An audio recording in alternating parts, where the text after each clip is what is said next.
So in this video, I'm going to show you how to grow tomatoes from store-bought, homegrown, or just any tomato at all, really. Uh, as long as it's ripe. I can't promise the results from a green tomato. Additionally, if you have not watched the first video in this series of 3, I encourage you to watch at least the first 4 minutes of that one to really get the background information and understand what this is about. But without any further ado, tomatoes. So all you really need to do with any tomato is just get a ripe one or kind of an overripe one, something that's a little, and you're going to cut 1/4 inch thick slices and then just put it in some dirt. That was it. That's the entirety of it. Now, to expand on that, so you could use smaller containers like this, keeping in mind that the smaller container you start with, you will eventually have to transfer to bigger containers. I believe that for tomatoes, ultimately, you will want something more akin to like a 5-gallon bucket. I regularly use Homer buckets, but for the most part, any remained used old bucket will work. If you use a, like I know my family buys laundry detergent in the bulk big pails, the powders and stuff like that. If you do use those, I would caution to perhaps use a liner because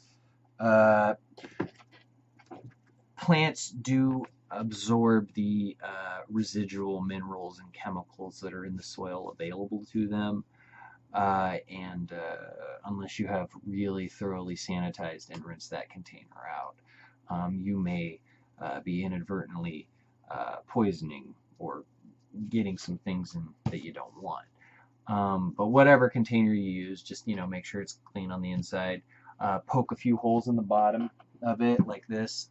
You would need a drill to do, or for the more careless among us who just whatever, just stab it with a knife, give it a twist. Stab with a knife, give it a twist. Just make sure there's some drain holes.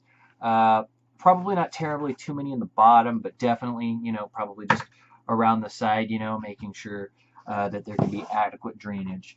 What you want is moist soil, not soaking wet soil. We're not trying to make a swamp. You can start in a Dixie cup. That's a real easy one. These kind of plants containers, they work.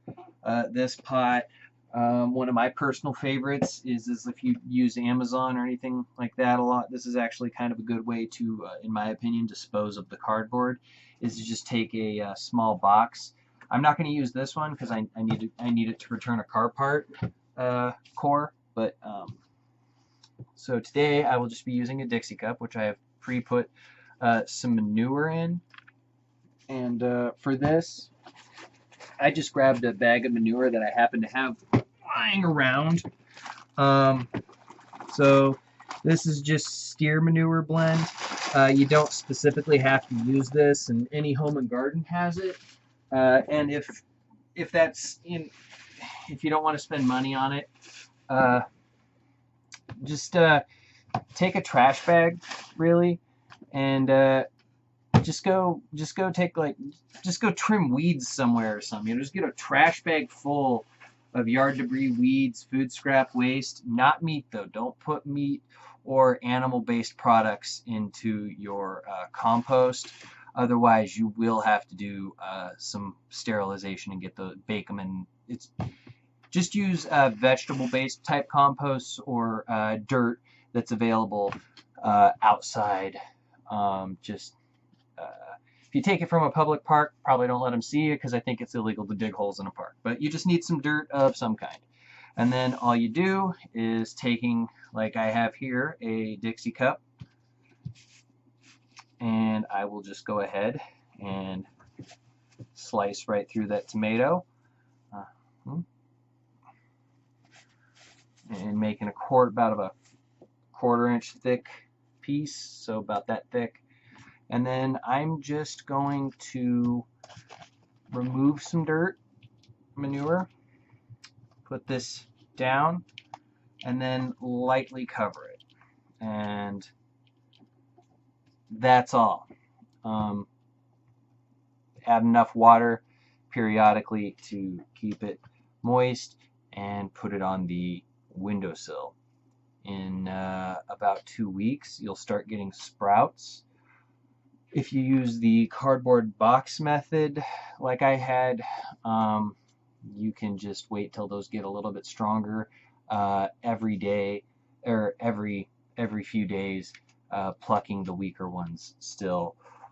Or if you are feeling a little more advanced, you can, in fact, just take some of the extras and move them to a new container and grow tomatoes however you want. But ultimately, what you are looking to do, after about, I'd say, 3 to 4 weeks, plan on having a container this size available. And again, you just put dirt into it. You don't have to, again, not a terribly large amount, but at the same time, enough. I would say, just to be safe, probably fill this up to here with your dirt or manure, making sure that you have your holes pre-done in the bottom, and then you're going to want to just make sure that those holes still have adequate drainage to them, so you don't want to pack this terribly tight. You're not trying to like punch it in there or nothing. Just loosely fill with dirt, and then you will, again, if you use the cardboard box, it's quite as simple as just opening the bottom of the box and setting it down on top. Or in this case, you would in fact have to gently remove the plant. Or alternatively, I have seen it done. You can just take a knife and you just cut right through the bottom of the Dixie cup or container and just set it in dirt. The roots will grow down and out. They are attracted to the soil. They can smell it. They can smell the nutrients.